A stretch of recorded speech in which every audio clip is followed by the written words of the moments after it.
कक्षा 8 के लिए महाभारत की खोज। टॉपिक है पांडवों की रक्षा, पाठ 10।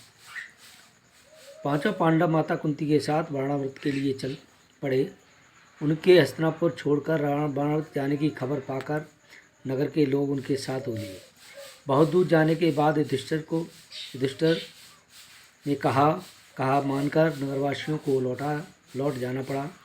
दुर्योधन के षड्यंत्र और उसके बचने के उपाय विदुर ने युधिष्ठिर को इस तरह गूढ़ भाषा में सिखा दिया था कि जिससे दूसरे लोग समझ न सके। बाणाव्रत के लोग पांडवों के आगमन की खबर पाकर बड़े खुश हुए और वहां पहुंचने पर उन्होंने बड़े ठाठ से उनका स्वागत किया। जब तक लाख का भवन तैयार हुआ, पांडव दूसरे घरों में रहते रहे, जहाँ प्रोचन ने पहले से ही उनके ठहरने का प्रबंध कर रखा था। लाख का भवन तैयार हो गया तो प्रोचन उन्हें ले गया। भवन में प्रवेश करते ही युधिष्ठिर ने उसे खूब ध्यान से देखा। विदुर की बातें उन्हें याद थीं। ध्यान से देखने पर युधिष्ठिर को पता चल गया कि यह जल्द ही आग लगने वाली चीज़ों से बना हुआ है। युधिष्ठिर ने भीम को भी यह बात बता दी, पर साथ ही उसे सावधान करते हुए कहा, यद्यपि यह साफ मालूम हो गया है कि यह स्थान खतरनाक है, फिर भी हमें विचलित नहीं होना चाहिए। प्रोचन को इस बात का जरा भी पता न चले कि उसके षड्यंत्र का भेद हम पर खुल गया है। मौका पाकर हमें यहाँ से भागना होगा, पर अभी हमें जल्दी से ऐसा कोई काम नहीं करना चाहिए जिससे शत्रु के मन में जरा भी संदेह पैदा होने की संभावना हो। युधिष्ठिर की इस सलाह को भीमसेन सहित सब भाइयों तथा कुंती ने मान लिया। उसी लाख के भवन में रहने लगे। इतने में विदुर का भेजा हुआ एक सुरंग बनाने वाला कारीगर बाणावत नगर में पहुंचा। उसने एक दिन पांडवों को अकेले में पाकर उन्हें अपना परिचय देते हुए कहा, आप लोगों की भलाई के लिए हस्तिनापुर से रवाना होते समय विदुर ने युधिष्ठिर से सांकेतिक भाषा में कुछ कहा था। वह बात मैं जानता हूँ, यही मेरे सच्चे मित्र होने का सबूत है। आप मुझ पर भरोसा रखें, मैं आप लोगों की रक्षा का प्रबंधन करने के लिए आया हूँ। इसके बाद वह कारीगर महल में पहुँच गया और गुप्त रूप से कुछ दिनों में ही उसने एक सुरंग बना दी। इस रास्ते से पांडव महल के अंदर से नीचे चार दीवारी गहरी खाई को लांघकर सुरक्षित बेखटक बाहर निकल सकते थे। यह काम इतने गुप्त रूप से कराया गया कि कुबी से युवा प्रोचन को अंत तक उसका पता खबर न मिली और वह लाख भवन के द्वार पर ही अपने रहने के लिए स्थान बना लिया। इसका कारण पांडवों को भी सारी रात हथियार लेकर चौकन्ने रहना पड़ता था। एक दिन प्रोचन ने सोचा कि अब पांडवों का काम तमाम करने का समय आ गया है। समझदार युधिष्ठिर उसके रंग ढल के ताड़ गए कि वह क्या सोच रहा है। युधिष्ठिर की सलाह से माता कुंती ने उसी रात को एक बड़े भोज का प्रबंध किया। नगर के सभी लोगों को भोजन कराया गया। बड़ी धूमधाम से रही, मानो कोई बड़ा उत्सव हो। खूब खा पी करके भवन के सब कर्मचारी गहरी नींद में सो गए। प्रोचन भी सो गया। आधी रात के समय भीमसेन ने भवन में कई जगह आग लगा दी और फिर पांचों भाई माता कुंती के साथ सुरक्षित रास्ते से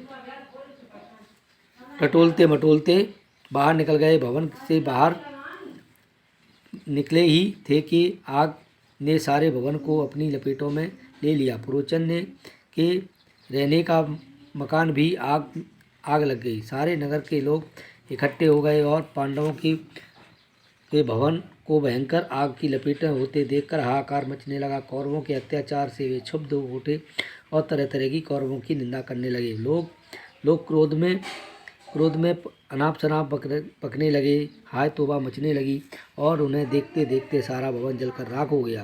प्रोचन का मकान भी स्वयं जल गया और वह भी बैठ चढ़ गया। बाणावत के लोगों ने तुरंत ही हस्तिनापुर में खबर पहुंचा दी कि पांडव जिस भवन में ठहरे थे वह जलकर राख हो गया है। भवन में कोई भी जीता नहीं बचा है। धृतराष्ट्र और उनके बेटों ने पांडवों की मृत्यु का बड़ा शोक मनाया। वे गंगा किनारे गए और पांडवों और कुंती की जलांजलि दी। फिर सब मिलकर के बड़े जोर से रोते और विलाप करते हुए घर लौटे। परंतु दार्शनिक विदुर ने शोक को मन में ही दबा दिया और अधिक शोक प्रदर्शन न किया। इसके अलावा विदुर को भी यह पक्का विश्वास था कि पांडव राग के भवन से बचकर निकल गए हैं। पितामह भीष्म को मानो शोक के सागर में थे। उनको विदुर ने धीरे बनाया और पांडवों के बचाव के लिए किए गए सारे प्रबंध का हाल बता दिया, चिंता मुक्त कर दिया। लाख के घर को जलता हुआ छोड़कर पांडव भाई माता कुंती के साथ बच निकले और जंगल में पहुँच गए। जंगल में पहुँचने पर भीमसेन ने एक देखा कि रात भर जगे होने तथा चिंता के भय से पीड़ित होने के कारण चारों भाई बहुत थक चुके हैं। माता कुंती की दशा भी बड़ी दयनीय हो गई है। बेचारी थक कर चूर हो गई हैं।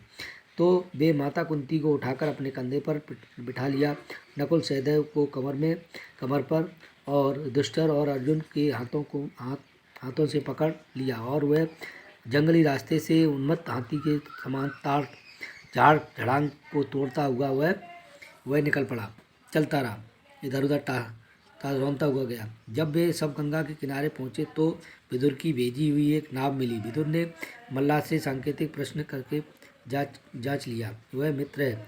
वे लोग अगले दिन शाम होते ही तक चलते ही रहे ताकि वह सुरक्षित स्थान पर पहुंच सके।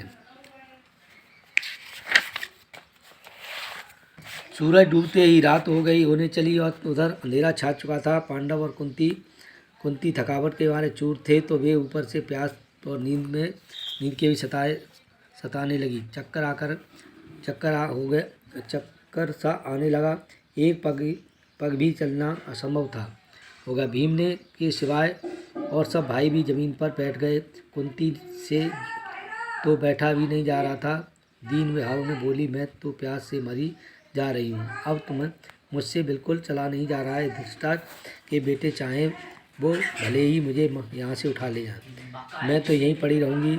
यह सुनकर के सभी वहाँ पर गिर पड़े, बेहोश होकर सो गए। माता और भाइयों को यह हालत देख भीम के मारे भीमसेन का हृदय दग्ध हो गया और वह भयानक जंगल में बेधड़ घुस गया और इधर उधर घूमकर उसने जलाशय का पता लगाया और पानी लाकर माता कुंती और भाइयों को की प्यास बुझाई। पीकर चारों भाई माता कुंती सो गए।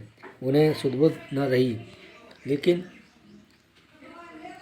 भीम अकेला वहाँ जागता रहा, वहाँ बैठा रहा। पांचों भाइयों कुंती को अनेक विघ्न बाधाओं का सामना करते हुए मुसीबतों से झेलना पड़ा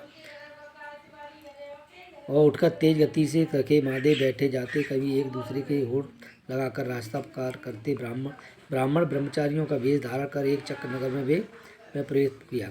माता कुंती के साथ पांचों पांडव एक चक्र नगर में भिक्षा मांगकर अपनी गुजारा करने लगे और बिताने लगे। इच्छा के लिए जब पांचों भाई निकल जाते तो कुंती का भी बड़ा बेचैन हो उठती, बड़ी चिंता में बाट होती और उनके लौटने में जरा भी देर हो जाती तो कुंती के मन में तरह तरह की आशंका होने लगती। पांचों भाई भिक्षा में जितना भोजन लाते कुंती उसके 2 हिस्से करती।